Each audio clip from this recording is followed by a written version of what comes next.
Welcome to the Global Peace Film Festival Lives Online Conversation 2022 Festival Edition.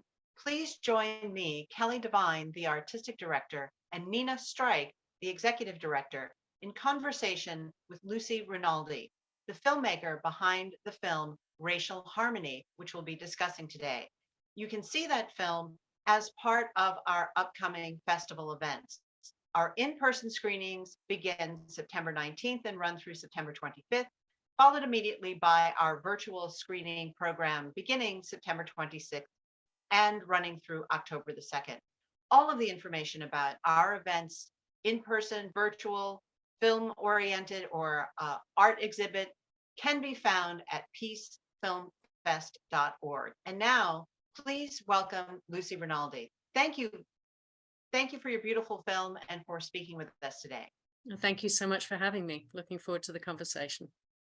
Well, it is lovely to have you with us, Lucy. And so let's start out. Tell us about the film, and also there were so many people involved with this project. So tell us a little bit about that. So let me first of all start by saying I am not a professional filmmaker in any sense of the word. And this project was really helped by so many people who understand the industry and the medium far better than I do. So I'm very happy to be here talking about it, but an awful lot of credit goes to all of them in the background. We started the project actually because we ran a program in the wake of the killing of George Floyd. At the time, I'm very involved in our church and also with various studios around our local area. And a lot of young people were very, very concerned about what was going on with the racial tensions. And there was really no venue that we had in our area for them to talk about those feelings. In fact, several of the schools in our area actually said they didn't want the subject being discussed. They were concerned about it creating very heightened tension in their own schools and so on. And so we actually thought we would turn the project round. As a result of my son's death 6 years ago, we had set up a memorial fund in his name, and we have funded various recording studios in the local area. And so we decided to run a program using 2 of those recording studios and bringing people together from 2 different communities. And when I say 2 different communities, the communities are 5 miles apart from each other. They're next door to each other. But the kids, the youth within those 2 areas live very different lives and have very different backgrounds. And we actually thought it would be a really interesting program to bring them all together to talk about what had happened and about racial tensions and their own experience around racism, either within the communities or outside. And for some of them, just to ask questions that they weren't being allowed to ask otherwise. For some of them to tell their own stories of experiences that they'd had. And as we began the program, we decided it would be a really good idea actually to document it. We'd been thinking about the studios for some time, and we'd been hearing that, all the studios are free for anybody who needs to use them.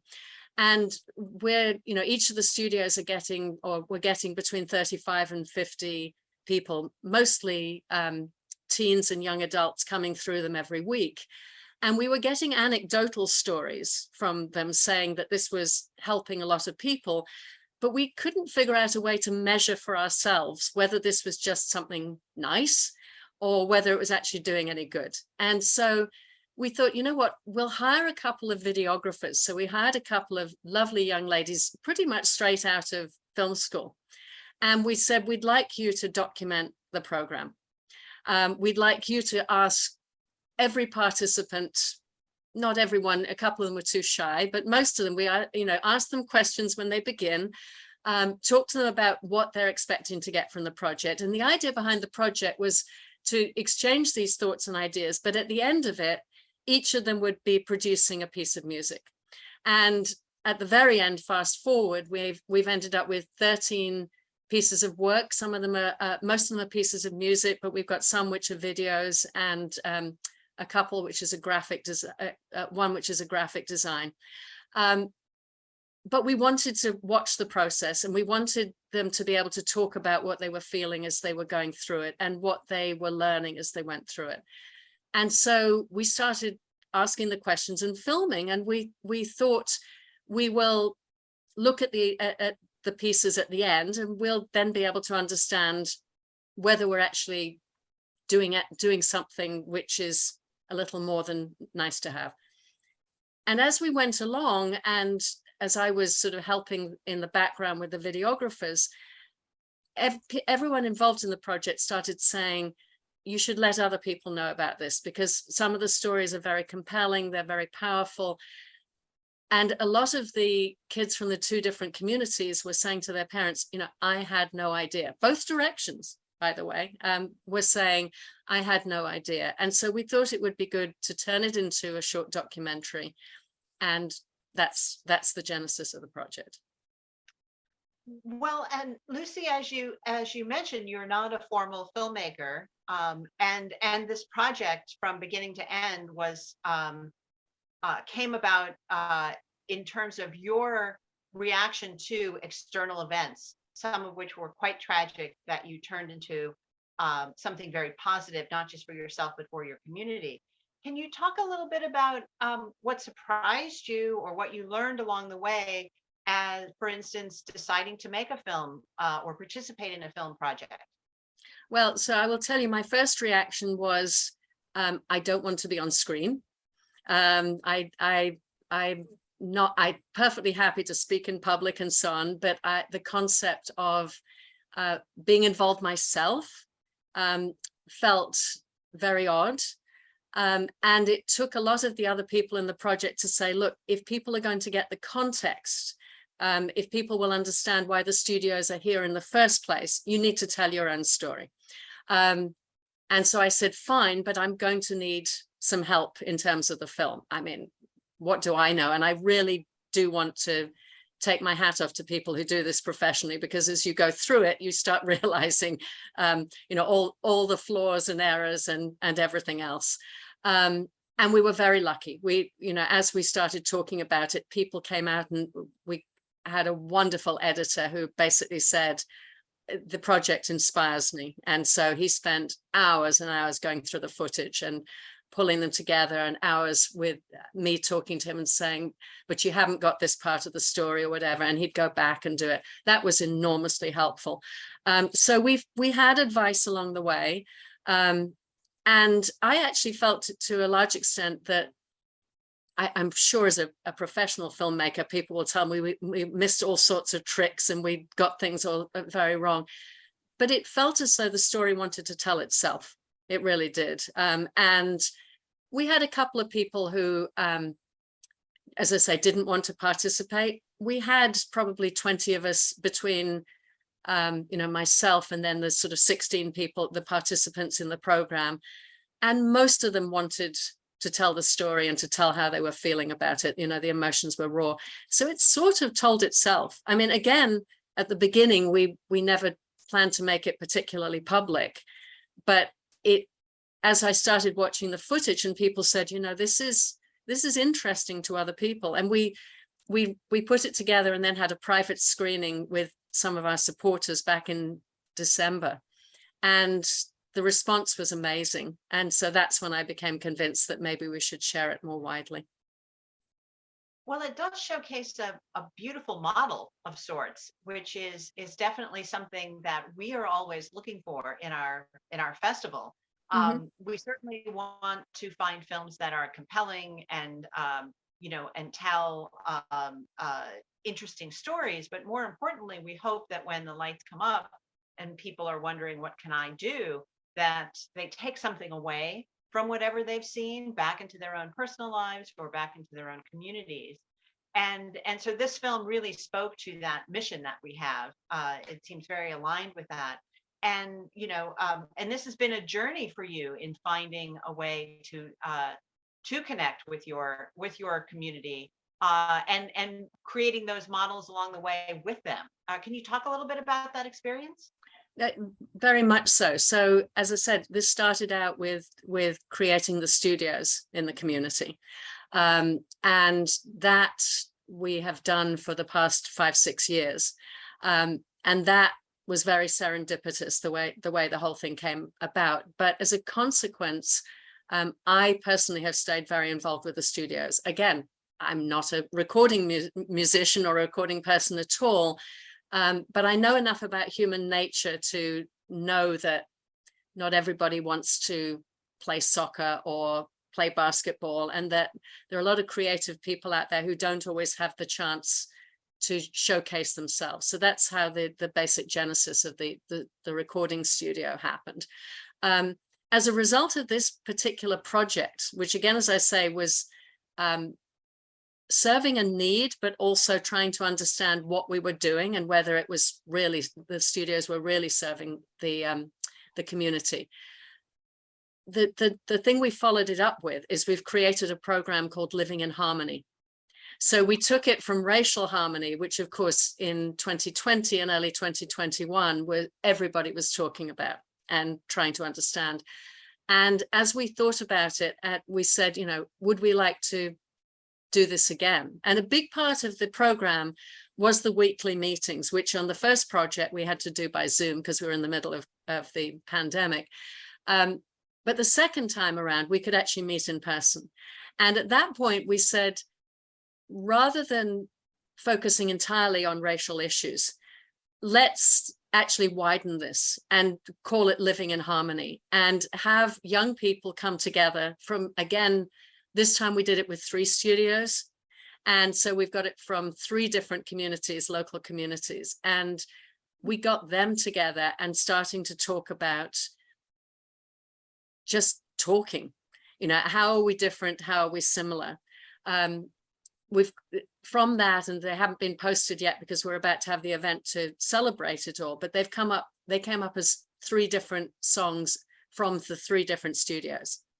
And it was actually fascinating going along and talking to some of these people during the whole thing. One of the words that they all of them got really interested in was empathy. And to me, I think that has been the big learning curve, that when you start talking about that and people start thinking less about themselves. So I don't know about you, but if somebody gives me a problem, my first reaction is to think, well, I've been in that situation before or something similar. And what did I do about it? So it's really, really easy just to start saying, I'll do this, that, or the other, right? And it was actually interesting letting the I don't want to call them kids because they weren't. A lot of them were a lot older than kids, but letting them talk about that and think about, you know, how does one approach anything? And a lot of them were saying, you know, oh boy, you know, I am so used to trying to be helpful to a friend, but I tend to say, you should do this, or I would do that, instead of just stopping and listening and being empathetic. And so that was, and it's come out in the songs that they've produced. And again, I look at this. So one of my places I lived growing up when I was about 17 was Northern Ireland. I was there during the Troubles, and my father was working on trying to solve the Troubles. And I remember talking to him about it at the time, and he said, the really hard thing about this is it's going to take at least 1 generation of people growing up together and realizing that we're talking about people here. Doesn't matter what you look like, what your different faiths are, and so on. But it is getting people together and letting them talk and listening at the same time. And that's really what we're trying to do with these projects. And we've done the Living in Harmony one. We're talking about, do we do another? We have a couple of other ideas for things to do. But to me, that's the big key, is if we actually listen to each other, if we all send each other text and get upset by whatever is on a text, we're not going to help anybody. But getting people together and letting them talk and listen is, to me, is a big key in terms of solving a lot of the issues that we have. That's really beautiful. So, what can people watching this, listening to this, what can they do to support this project? Well, bless you. If they want to support us directly, we have a website, and there's a way of donating to that, because when we involve people in the project, we do give them a stipend for being involved. We don't just say, come and do this as a volunteer. We want them to feel connected, and we want them to produce pieces of music and so on. So if people want to donate to that, we have a website, which I think people will see at the end of this interview. The other way, and I think this is not being involved with us, but I would encourage people to think about the communities that they live in and the communities next to the ones they live in, because I hear this story from people I talk to about these projects. Our community is no different from any other. We all have different communities very close to each other. And I would be encouraging people to talk to churches and community centers and talking about potentially, again, it doesn't have to be expensive. It doesn't have to be a very long program, but just, hey, you buy a few pizzas, you get people together and you introduce a few words and a few topics and get people talking. And my belief is that becomes a difference maker. And what can we do? What are you doing next as well? We have another project in which we're working on at the moment, which actually is going to be going a little further in terms of thinking about, the idea is to create a culinary school so that we can allow people who can't get training or don't qualify for training, might have difficult backgrounds or no resources. And so our idea is to create a culinary school for them. And the food that comes out of the culinary school will go to local food pantries, people who are maybe hungry most weeks and so on. So we're working on that project at the moment. Oh, that's a marvelous project. It sounds, Lucy, like you are just working on so many impactful and thoughtful projects. And we really thank you for taking the time to tell us about them and sharing them with our Global Peace Film Festival audience. I think they're going to be inspired by what they've heard today. So thank you. Thank you. And thank you to everyone who has watched today. Again, we were speaking with Lucy Rinaldi, and the film that you can watch as part of our film festival is Racial Harmony. The website, again, if you would like to support this work, is andrewrinaldimemorial.org. And that is where you can donate to further the work that Lucy is doing currently. But also, you might want to take her suggestion and start looking inward to your own communities to start something similar right in your own backyards. And remember, this film and all of the other programming as part of the 20th anniversary Global Peace Film Festival, you can find out all the information regarding it at peacefilmfest.org. In-person screenings begin September 19th, ending on the 25th. And then the virtual screenings pick right up on September 26th, ending October 2nd. Thank you, and we'll see you at the next Glow.